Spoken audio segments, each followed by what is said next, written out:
Jeff Howe, Boston Metro. Kevin, how does the team have to react now that you've lost your first game of the series? How do we have to react?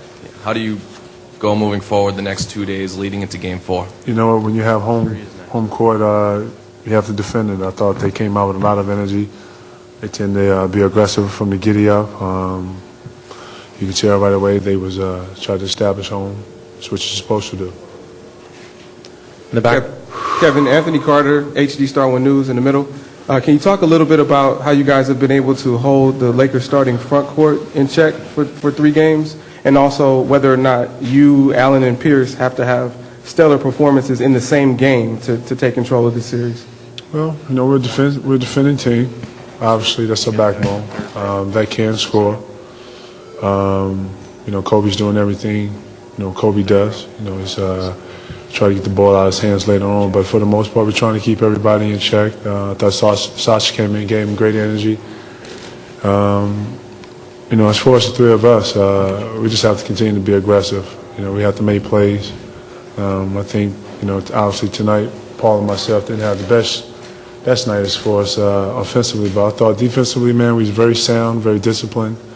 Obviously, we got down the first half, but I felt like we took that blow, came back, made a run of our own. It was in the game.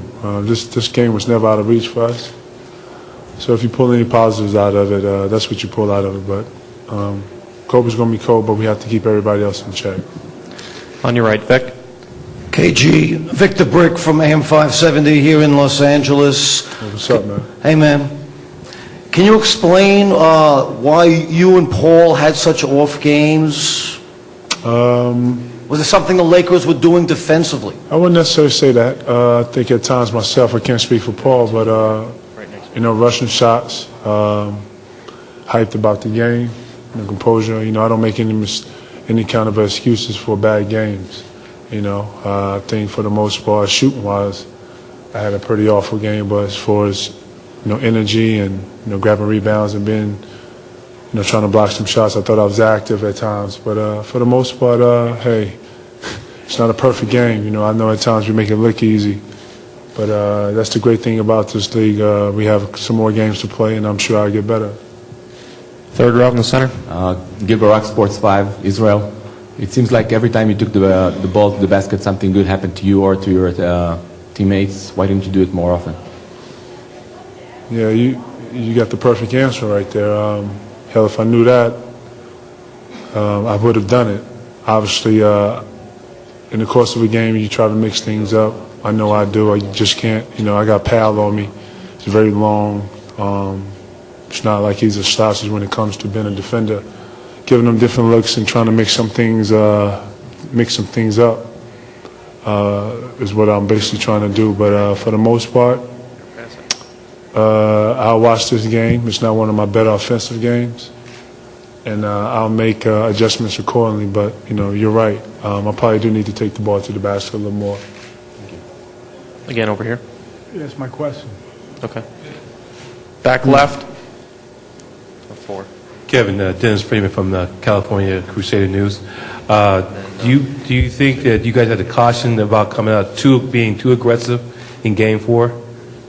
No, I think too aggressive is not even in the vocabulary. I think if anything, we need to come out aggressive, let it be known, establish something early, and go to it. Thought tonight's second half we tried to establish the post and some other things, but you know, we was already running uphill, so to speak, in sand.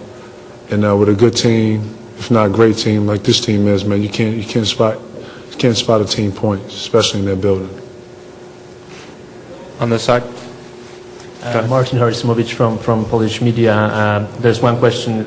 You are, for me, playing really the best basketball throughout the year. But don't you think that the biggest problem you have is closing out games? It happened in a few games before in the playoffs. It happened today where you were in some point and very controlled this game. What I don't understand is that we're playing good teams, and I know at times we do have stretches where we defensively lock down. But these guys we're playing are good too. They get paid too. They are professionals, and they make plays. I thought the Lakers did a great job at our plays, fourth quarter, turning it on, hitting shots, making shots when they had to. We won that game. You look at some other games I can't even recall right off the top. You know, teams I know at times we make it look like these teams are slouches, but they're not. They're very good teams in respect to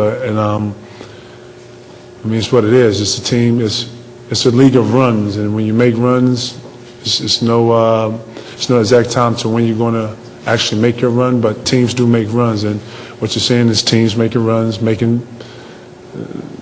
shots when they're supposed to, being desperate at times. And what you have to do, you have to cut those runs and then make a run of your own. But, I just want y'all to understand basketball in the NBA style. Teams, everybody's good. It's no slouch players, no slouch coaches, no slouch teams. People are going to make runs. It's, if you can cut them sooner the better, basically. Thanks. Last question in the center. Yes, Kevin Rowland, Lazenby, Lindy Sports. You worked your entire career to get to this moment, to the finals. Now that you're here, how is this experience based against your expectations, and what is the pressure like for a team leader like you to be here? Expectation-wise, it's going to be difficult. You don't know it to magnitude and in detail, but it's going to be difficult. You watch the game from a fan standpoint, and as a kid and as a child, you watch it, and it's entertainment, and you're enjoying it, and you're rooting for your favorite team. But as a player, it's about an edge and what you can bring to make your team better night in, night out. I think you deal with a sense of pressure every night. Pressure is all about how you see it, though. I know every night I have to make the guys on my team better. I have to be the player I feel to give my team an edge every night. So I don't really see it as pressure. I see it like every night I have a responsibility to not only my teammates but to myself, to the people that I represent, the Celtics, the organization, the city, and come out and give everything. And that's what I try to do night in, night out. Thank you, Kevin. All right. You guys have a good night, man. Larry, what's up, baby? Tomorrow's session, Lakers will practice at 10:30. Everything's here at Staples tomorrow. Practice 10:30 to 12.